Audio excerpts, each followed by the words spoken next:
باتیں کر، بندگی کر، سجدے کر، رکوع کر، آنسو بہا، رو کے دکھا، مانگ کے دکھا، تڑپ کے دکھا۔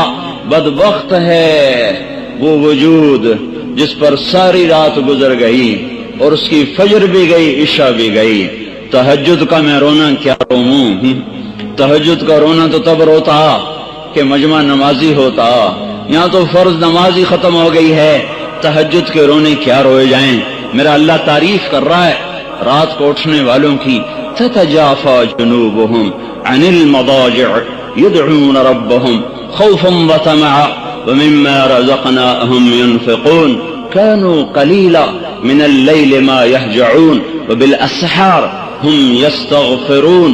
یہ اللہ تعالیٰ ان کی تعریف کر رہا ہے جو راتوں کو اٹھتے ہیں، اللہ کے سامنے روتے ہیں، اللہ سے باتیں کرتے ہیں، نمازیں پڑھتے ہیں، سجدوں میں سر رکھتے ہیں، اللہ انہیں دیکھ دیکھ کے خوش ہوتا ہے۔ تتجافا، تتجافا، کتنا خوبصورت لفظ اللہ نے کہا ہے تتجافا۔ اس کا ظاہری ترجمہ یہ ہے کہ وہ بستروں سے جدا ہو جاتے ہیں، بستروں سے جدا ہو جاتے ہیں اور اللہ کے سامنے کھڑے ہو جاتے ہیں۔ رابعہ بصری رحمت اللہ علیہا رات کو غسل کر کے کپڑے پہن کے اپنے خامن سے پوچھتی، آپ کو میری ضرورت ہے؟ کو یہ بستروں سے جدا ہو جاتے ہیں، لیکن اس کا اصل ترجمہ کیا ہے؟ اس کا اصل ترجمہ کیا ہے؟ تتجافا، اس کی اصل ہے جفا، جفا، جفا کہتے ہیں بے وفائی کو، بے وفائی کو۔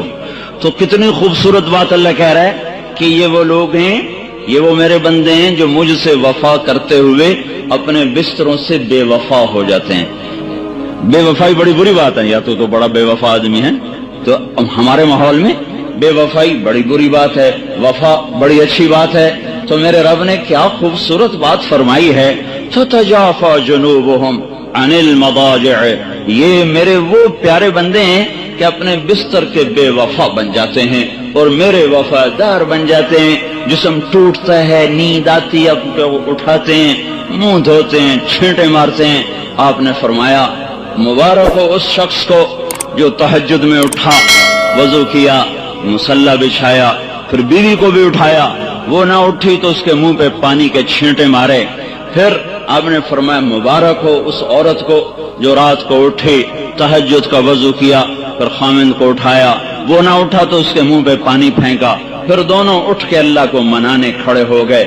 اللہ ان کو دیکھ دیکھ کے خوش ہوتا ہے، ان کو دیکھ دیکھ کے آسمان کے در کھل جاتے ہیں، عرش کا در کھل جاتا ہے۔ جیسے بچہ، جیسے ماں بچوں کو پیار سے نہیں دیکھتی، اس کی نظریں قربان ہو رہی ہوتی ہیں، اس کے چہرے کے جذبات دیکھنے کے ہوتے ہیں، ایسے ہی میرا رب اپنے اس بندے اور بندی کو ان محبتوں سے دیکھتا ہے جن محبتوں سے ماں نہیں دیکھ سکتی۔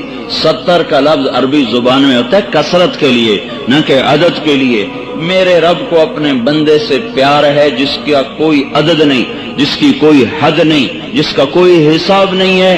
اللہ تعالیٰ نے فرمایا داؤد، اے داؤد، اگر ان مردان کے نافرمانوں کو پتہ چل جائے، یہ نافرمان مردوں عورتوں کو پتہ چل جائے کہ میں ان سے کتنا پیار کرتا ہوں، صرف ان کو یہ خبر ہو جائے کہ ان کا اللہ ان کی ساری نافرمانیوں کے باوجود ان سے کتنا پیار کرتا ہے، تو ان کے جوڑ جوڑ آپس میں جدا ہو جائیں، اکٹھے نہ رہ سکیں۔ اگر ان کو میری محبت کا پتہ چل جائے کہ کتنی ہے تو ان کے جوڑ سلامت نہیں رہ سکتے، ان کے جوڑ ٹکڑے ٹکڑے ہو جائیں گے۔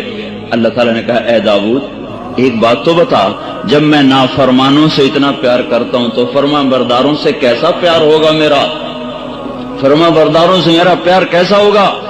پھر اور سنو، یا داؤد بشر المذنبین، داؤد جاؤ جاؤ میرے نافرمانوں کو بشارت سناؤ۔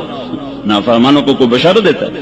نافرمانوں کو تو ہر کوئی ہتھ کڑی لگا، یہ پولیس والے نہیں کھڑے، ہتھ کڑی لگاؤ، یہ چور ہے، ڈاکو ہے، ہتھ کڑی لگاؤ۔ میرا اللہ کہتا داؤد جاؤ جاؤ نافرمانوں کو بشارت دے دو۔ کہ اللہ ان کو کیا بشارت دوں؟ کون سے کہو لا يتعاظم علی ذنب ان اغفرہ، میرا بندہ تو جتنے مرضی گناہ کر لے، جتنے مرضی منہ کالے کر لے، ایک دفعہ کہہ دے یا اللہ میری توبہ میں سارے معاف کر دوں۔